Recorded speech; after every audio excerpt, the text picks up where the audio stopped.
guys can feel the love in this room tonight. We're going to try to get the community on one beat here. Okay? I believe in this. Okay, so I'm going to try to keep this spirit going as the choir brought into the room.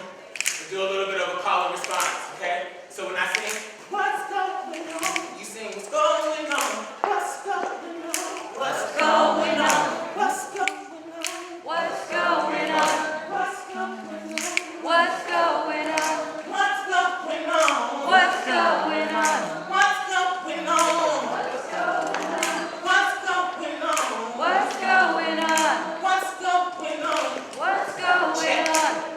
The social workers in this building, we ready to go. Listen up fast, ain't got time to be taking it slow. This is a social call. History's repeating, the system set up to fail, and it's time to rewrite the protocol. Community is in trouble, we're being torn apart. Pain and anger is rewiring who we are. It's gone way too far. This hurt won't heal till we stop sucking wounds. We'll just keep on counting scars. At times I feel there's no way to measure the rollenness. I think it's time we're responsible for our rollenness. Sorry if I'm flawed for this, but I just think it's time that we redefine history to mean that we are far from this. So I'm here to gather my artist friends, create a little change in this world that we're living in. I just want to build up some community confidence. Though I just want my people to be seen through a different lens. The measure of self-esteem in our youth is directly related to their ability to see themselves in you. It's time that we take heed, put love in the lead, so the reflections they see will finally be the truth.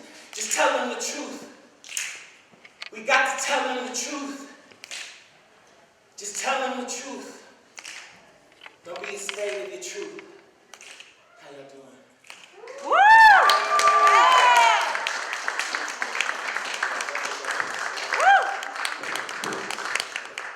Now it's turn on. It's okay, I'm loud. How you guys doing? Good. Thank you guys so much for participating and allowing me to come in and share. My name is Dairrick Khalil Hodges, and I am the founder and creative director of an organization called the SOULcial Workers. And you know it's us because we say it with soul. It's SOULcial. And what we are is an agency of entertainers, artists, and educators that are purposing the performing arts for the social education and emotional development of youth and vulnerable communities. In short, we plant seeds. Anybody ever heard of that impression of planting the seeds?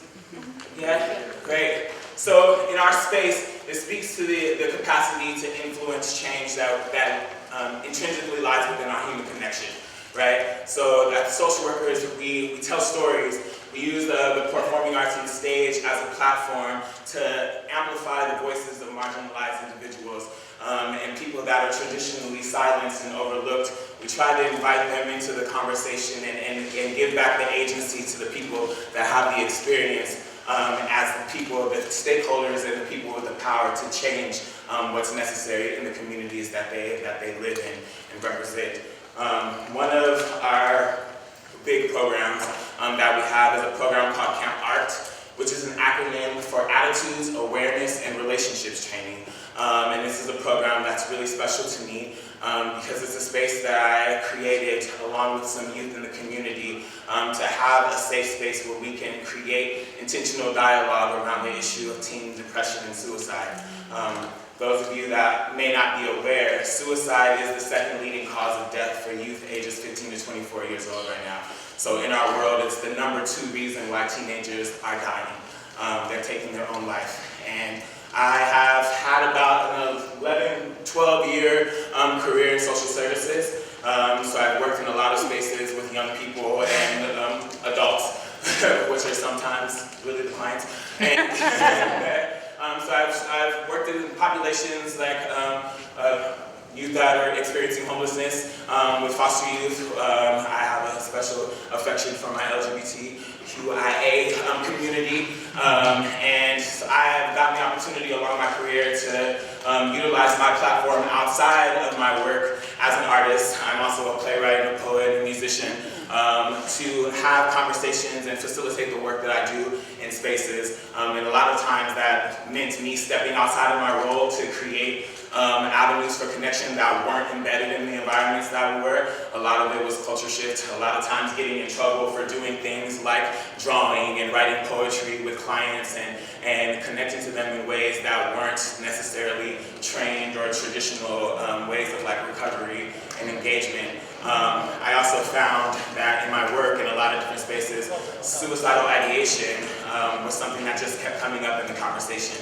And in a lot of spaces, especially in recovery spaces, I work like residential and foster, you would think that these spaces have like the training or the lens on how to address these issues or how to help young people facilitate conversations about their authentic emotions. And that's not the case. And so, and even so much in a lot of spaces, even in helping professions, the topic of suicide is still really taboo. It's still really silent. It's still something that we haven't developed a comfort with, right? And there's still a lot of stigmas and ideas about how we address this thing with people. And I have found that the best way to do that is the way that it works for me, which is through creativity and arts. I am a survivor of an attempt. Depression and mental illness is something that is a personal issue for me. It runs in my family. I have also lost my mother and grandmother to suicide.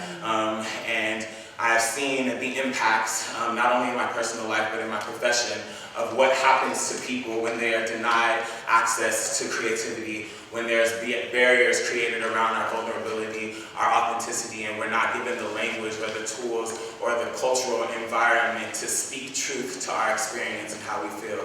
You know, it creates conditions of shame. It creates this culture of silence, and with that comes this culture of overlooking and ignoring and devaluing the people that are right in front of our face. And I have seen the direct impacts of that. So what we do is we create a space where we have these conversations out loud, where we name and claim our experiences, where we teach young people about their mental health and about the importance of their thoughts, feelings, behaviors, how their experiences impact their ability to see themselves in this world and find safety in other places, and give them a chance to create compassion not only in their experience, but through an art form for someone else, to tell their story, you know, and that's sort of our motto in-house. We tell our young people to live, to tell your story. Right? There's so many young voices that have been excluded from the conversation, so many people whose names that we don't say or lives that we don't acknowledge until it's too late, and maybe not even then. And it's sort of our goal to make sure that young people are growing up in communities where they feel supported by culturally competent and you know, creative adults. There's a reason I always like being in these spaces, because I say that we have a core understanding in our society of like the relationship between like arts and humanities and arts and sciences and like arts and cultures. Like on some basic level, we recognize the functionality between the two, right? But we don't always hold integrity to that in our society, like in educational spaces and things. You know, arts is always the first thing that we pacify or eliminate. You know, it's not, we don't put the same type of funding behind it. We don't value it for its level of actual importance. And because of that, we see a lot of negative impacts on our humanity, which we identify as social issues, right? They come up all over the place, whether it be addiction, whether it's homelessness, whether it's suicide. So many of those things are rooted in relational issues, right? Our lack of ability to connect and find places where we feel safe and where we belong, and therefore not having access to the supports that we need to help us along the way with some of these things.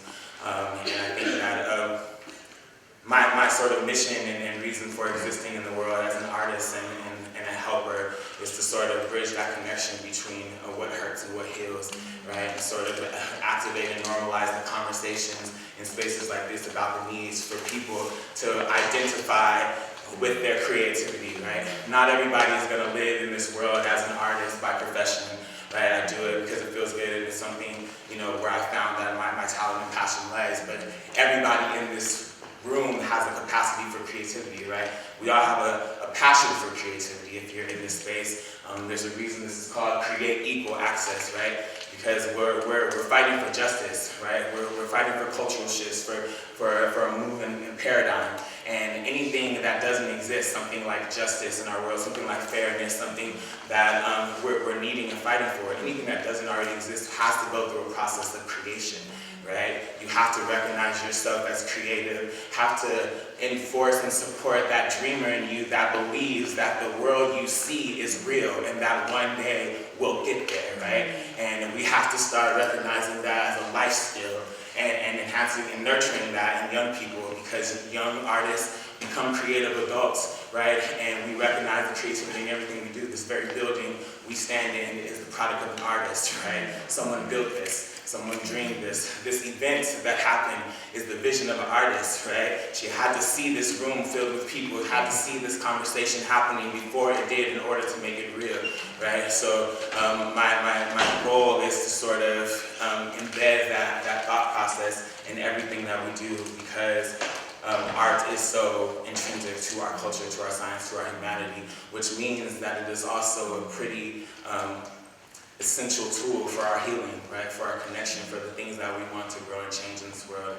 And when we start to see the negativity in our life absorb us and produce results, you know, and statistics like the numbers that have been shared today about mental health and suicide, and about all the things that impact our worth and wellness, I feel like that's a pretty solid call to action for us to get creative about how we talk about these things, how we address them, and the ways that we go about them.